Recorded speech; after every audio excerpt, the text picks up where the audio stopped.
চৈত্র মাসে ভুলেও খাবেন না এই তিনটি খাবার, তাহলে আপনার জীবনে নেমে আসতে পারে চরম বিপত্তি, অশান্তি, রোগ, জ্বালা, যন্ত্রণা ভুগতে হতে পারে আপনার সারা বছর। বাবা মহাদেব এবং মা লক্ষ্মী ও সকল দেবদেবীর কৃপা ও আশীর্বাদ থেকে বঞ্চিত হতে পারেন আপনিও। বন্ধুরা, এখন চলছে চৈত্র মাস। চৈত্র মাস হলো বাংলা পঞ্জিকার সর্বশ্রেষ্ঠ মাস। চৈত্র মাস শুরু হয়েছে 15ই মার্চ শনিবার থেকে এবং শেষ হচ্ছে 13ই এপ্রিল 2025 রবিবার। হিন্দু ধর্মে চৈত্র মাসের বিশেষ গুরুত্ব ও মাহাত্ম্য রয়েছে, কারণ চৈত্র মাসে রয়েছে শিবের কয়েকটি পুজো পার্বণ এবং ব্রত, যেমন রামনবমী এবং পাপমোচন একাদশী। এছাড়া রয়েছে নীলষষ্ঠী পুজো বা দেল পুজো। তাই চৈত্র মাসটি আমাদের কাছে বিশেষ গুরুত্বপূর্ণ। যারা নীলষষ্ঠী পুজো করেন তারা পুরো চৈত্র মাসটি নিয়ম, নিষ্ঠা ও ভক্তি শ্রদ্ধার সাথে পালন করে এবং পুরো মাসটি নিরামিষ আহার গ্রহণ করেন। আবার অনেকে এই মাসে সন্ন্যাসী পালন করেন। তাই চৈত্র মাসের নিয়মবিধি রয়েছে যা আমাদের সকলকেই মেনে চলা উচিত। বন্ধুরা, আজকের ভিডিওতে আমি আপনাদের জানাবো চৈত্র মাসের মাহাত্ম্য, চৈত্র মাসে কি কি খাবার খাবেন এবং কি কি খাবার খাবেন না, কি নিয়মবিধি মেনে চলবেন এবং এই মাসে ভুলেও কোন তিনটি খাবার গ্রহণ করবেন না, সে বিষয়ে বিস্তারিত জানাবো আজকের ভিডিওর মাধ্যমে। তো বন্ধুরা, ভিডিওটির মূল পর্বে যাওয়ার আগে নমস্কার বন্ধুরা, দোলামণ্ডল চ্যানেলে আপনাদের সবাইকে অনেক অনেক স্বাগত। আশা করছি বন্ধুরা বাবা মহাদেবের কৃপায় অনেক ভালো আছেন ও সুস্থ আছেন। ভিডিওটি ভালো লাগলে লাইক এবং কমেন্ট করবেন। আমার চ্যানেলে নতুন বন্ধু হয়ে থাকলে চ্যানেলটি অবশ্যই সাবস্ক্রাইব করে আমার পাশে থাকবেন। আমার সকল বন্ধুদের কাছে অনুরোধ রইল ভিডিওটি প্রথম থেকে শেষ পর্যন্ত দেখার। চলুন বন্ধুরা, ভিডিওটির মূল পর্বে যাওয়া যাক। কথায় বলা হয় বাঙালির 12 মাসে 13 পার্বণ। আমাদের পার্বণ এবং পুজো পার্বণের কোনো শেষ নেই, তেমনি চৈত্র মাসে রয়েছে নানা পুজো পার্বণ। বন্ধুরা, চৈত্র মাসে আগে বলা হয়েছে যে রামনবমী, নীলষষ্ঠী পুজো এবং নবরাত্রি, এছাড়া রয়েছে পাপমোচনীয় একাদশী। এর মধ্যে সবথেকে পূর্ণ এবং পবিত্র এবং অত্যন্ত গুরুত্বপূর্ণ রয়েছে আমাদের নীলষষ্ঠী পুজো। এই পুজোটি গ্রামগঞ্জে প্রায় প্রত্যেক জায়গায় হয়ে থাকে। অনেক জায়গায় এই মেলাকে চড়ক মেলা বা দেল পুজোর মেলা বলা হয়ে থাকে। বন্ধুরা, এই মাসে শিবের আরাধনা বা পুজো করা অত্যন্ত শুভ ও পূর্ণফল প্রাধান্য মানা হয়ে থাকে। এই মাসে ভগবান শিবের পুজো অর্চনা করলে বিশেষ পূর্ণফল লাভ করা যায় এবং বাবা মহাদেব সেই ভক্তের সকল মনস্কামনা পূর্ণ করেন। পুরো চৈত্র মাস নিয়মবিধি মেনে সংক্রান্তির দিন পালন করা হয় নীলষষ্ঠী পুজো। এই দিন ভগবান শিব তথা বাবা মহাদেবের পুজো আরাধনা করা হয়।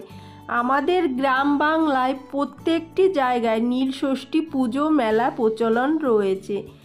এই সময় আমরা সকলে মিলেমিশে আনন্দের সাথে এই দিনটি পালন করি। এই মাসে রয়েছে মা দুর্গার 9টি রূপের পুজো করা হয়। এই 9টি দিন ধরে যা নবরাত্রি রূপে পরিচিত মানা হয়ে থাকে। এই মাসে ভগবান শিবের সাথে সাথে মা দুর্গার বা মা পার্বতীর পূজা অর্চনা করলে তা অত্যন্ত পূর্ণ লাভ করা যায়। মা পার্বতী সকল মনস্কামনা পূর্ণ করে, পরিবারের সুখ শান্তি, আর্থিক উন্নতির পথ প্রদান করে। এছাড়া এই মাসে রয়েছে সূর্যদেবের বিশেষ পুজো অর্চনা। চৈত্র মাসে সূর্যদেবের পুজো করলে বিশেষ পূর্ণফল লাভ করা যায়। এই মাসে প্রতিদিন সূর্যদেবকে জল প্রদান করলে সূর্যদেব অত্যন্ত প্রসন্ন হন এবং সেই ব্যক্তির পরিবারে সুখ শান্তি, অর্থ উন্নতির পথ প্রশস্ত হয়। সূর্যদেবকে জল প্রদান করার সময় ওং সূর্যায় নমঃ এই মন্ত্রটি উচ্চারণ করুন।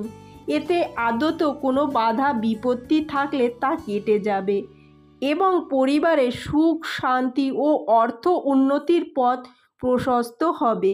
তাই চৈত্র মাসে প্রত্যেকটি দিন আপনারা সূর্যদেবকে জল নিবেদন করুন এবং সূর্যদেবের পুজো অর্চনা করুন। বন্ধুরা, এবার জেনে নেওয়া যাক চৈত্র মাসে কোন কোন খাবারগুলি খাওয়া উচিত এবং কোন কোন খাবারগুলি খাওয়া উচিত না।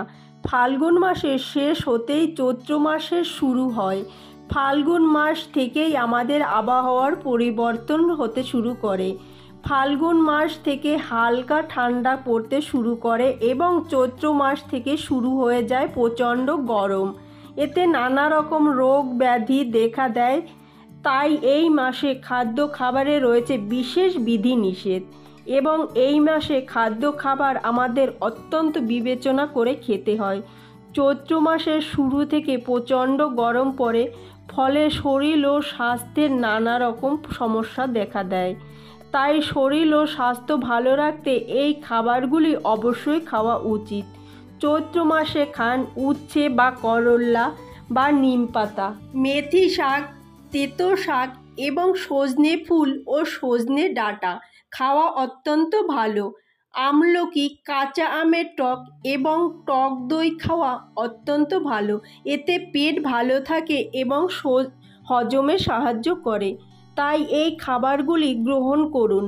এবার জেনে নেব কোন খাবারগুলি আপনারা এই মাসে গ্রহণ করবেন না। চলুন এবার জেনে নিই কোন কোন খাবার এই মাসে গ্রহণ করা উচিত নয়। চৈত্র মাস খুব গরম থাকে, তাই গরমে কিন্তু আমাদের খাবার হজম হয় না। তাই চেষ্টা করতে হবে যতটা কম পারা যায় ততটা কম খাবার খাওয়া উচিত। সর্বপ্রথম যে খাবারটি আপনারা খাবেন না বা খুব কম খাবেন তা হলো দুধ জাতীয় খাবার, যেমন দুধ, পনির, পায়েস, পিঠেপুলি ইত্যাদি। দ্বিতীয়ত, নানা রকম মশলাদার খাবার বা তেলে ভাজা জিনিস। গরমের দিনে তেজপাতা, তেলে ভাজা বা মশলা জাতীয় খাবার গ্রহণ করা উচিত নয়। তৃতীয়ত, এই মাসে খাবেন না মূলো ও শিম। এই দুটি সবজি এই মাসে ভুলেও গ্রহণ করবেন না।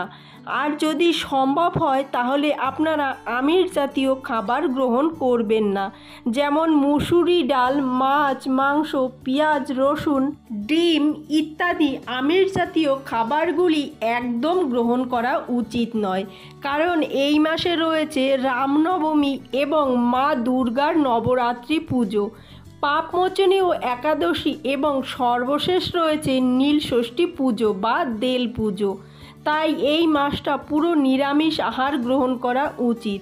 অনেকেই পুরো মাসটা পালন করে থাকেন, সর্বশেষে নীল পুজো করে এই মাসটি নিয়মবিধি পালন করে সম্পূর্ণ করেন।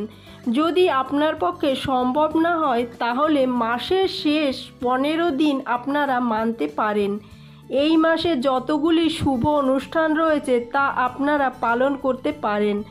এতে দেবাদিদেব মহাদেব এবং মাতা লক্ষ্মীর বিশেষ কৃপা ও আশীর্বাদ লাভ করতে পারবেন। পরিবারে সুখ শান্তি সমৃদ্ধি বৃদ্ধি করতে পারবেন। তো বন্ধুরা, আজকের ভিডিওটি এখানেই শেষ করছি। আশা করছি ভিডিওটি আপনাদের ভালো লাগছে। ভিডিওটি ভালো লাগলে অবশ্যই একটি লাইক কমেন্ট করবেন এবং অন্যান্য বন্ধুদের সাথে ভিডিওটি শেয়ার করবেন। বন্ধুরা, ভিডিওটি সম্পূর্ণ দেখার জন্য আপনাদের অসংখ্য অসংখ্য ধন্যবাদ।